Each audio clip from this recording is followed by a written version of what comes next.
Hello, everyone. Welcome to the college basketball edition of Proline, direct from Las Vegas, the gaming capital of the world.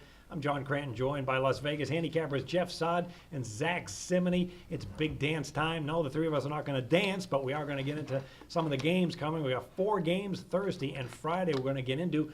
Before we get to that, we have our Twitter question of the week. This is how you out there can get involved. Just go to Twitter at Jim Feist Sports or Facebook at Proline TV or Jim Feist Google+. Just drop us a note, any question you want about wagering tips, Las Vegas, and upcoming tournament seedings. We'll try and answer it. If we pick your question, you'll be put into a drawing to win $100 e-bonus points on jimfeist.com. It's $100 worth of free plays and free stuff, anything you want to use on the site. And just go to Twitter at Jim Feist Sports. Our question comes from Henry Sanborn of Sacramento, California. March Madness on the horizon here. Any tourney wagering tips? So, Jeff, what Vegas wagering tips do you have in mind? Well, one thing, you want to go with teams that are peaking instead of teams that are limping into the playoffs. We have some teams that might started off the regular season kind of slow, then they came out strong at the end, and now they're a much improved team, as opposed to other teams that may have slacked off at the end and they've lost 4 out of 5 or 5 out of 6, and those are the kind of the teams that have lost lately might be one of the teams you want to go against. Also, it's very important to have good guard play, especially experienced guards, and also you want teams that ideally have played in the tournament before. You know, they might have played last year and won 2 or 3 games. And so those are a few of the things that you want to look at in the NCAA tournament, John, and also coaches too. Some coaches have great records in tournament play, others don't do so well. Like and teams too. Up until recently, I think BYU lost like 8 NCAA tournament games in a row, but since then they've won 1. So all those things you want to keep in mind for the NCAA tournament.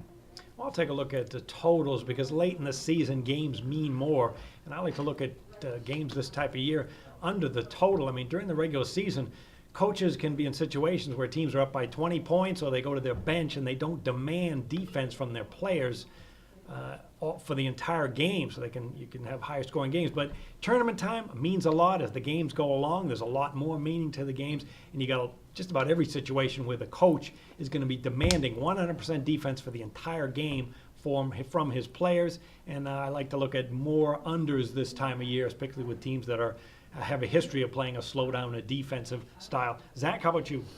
Well, one of the bigger factors, I kind of answered this question last week, even though it wasn't the main question on tips, but region play. These teams are going to be playing in specific regions, courts that some of them are familiar with. Some of them have to travel large distances. I remember Syracuse a few years ago, they had to travel to Salt Lake City when they lost to Butler, and it just wasn't a good travel experience for them. But then you have a team like UConn last year who played in Madison Square Garden, and obviously that led to their success. This year you got a team like Villanova. If they get past the Sweet 16, they're going to be traveling to Syracuse, New York, and that's a court they played very well in for the last 15, 20 years. So look at that. Teams that get placed in solid regions and courts that they're familiar with tend to have better experiences in the tournament. Also, I'll mention what I said last week as far as wagering tips for the tournament. Just make sure you're not going too crazy with game plays, in-game wagering, all these different things out there now to trap your money.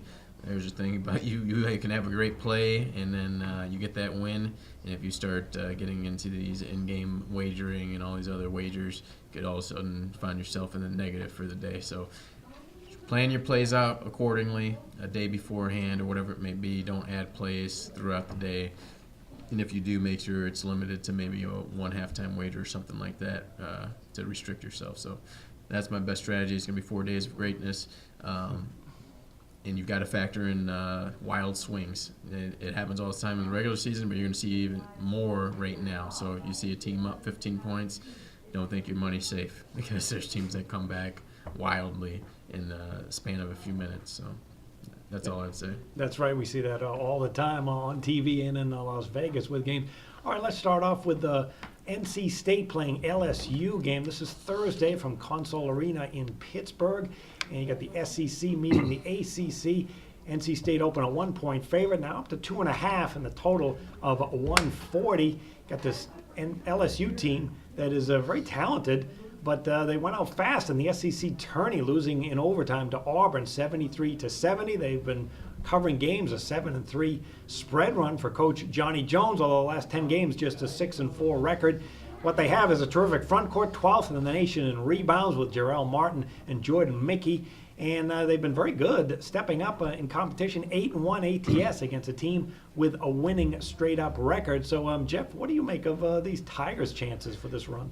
Yeah, well, this team has lost 2 out of the last 3 games. 2 of those losses were to some of the weaker teams in the conference, South Carolina and Auburn. So that's one of the things, as we talked about before, about teams you want to be careful with going into the tournament. They're also 1-4 against the spread against last time they played. Last 5 games against ACC teams. Jordan Mickey is recovering from a shoulder injury. Scored only 1 point in the Auburn loss, but he says he's going to be ready for Thursday's game. Tigers have won on the road at Arkansas and West Virginia. Those two good road wins there.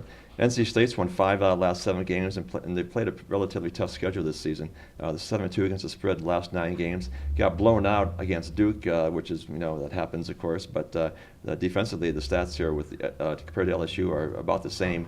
Trevor Lacey leads the team 15.8 points per game. Also, they've had big road wins also at Louisville and North Carolina. So the SEC versus the ACC, this is not a huge play, but I would lean toward NC State here, John. Okay, this NC State team playing pretty well. They're already at the 20-win mark, and they're covering games 7-2 against the spread, 6-2 the last 8 games for Coach Mark Gottfried. And when I look back at the entire season, they've stepped up pretty well. They were a 10-point underdog against number 9 Louisville, won the game 74-65. They were a 9-point underdog against North Carolina, won a defensive game 58-46. And also notice when they play on neutral courts, 23-9-1 against the spread. I did have NC State when they played Duke, Zach, because I thought it was a team that they matched up well against. Didn't work out for me there, but overall, this Wolfpack team can be a tough matchup for a lot of teams.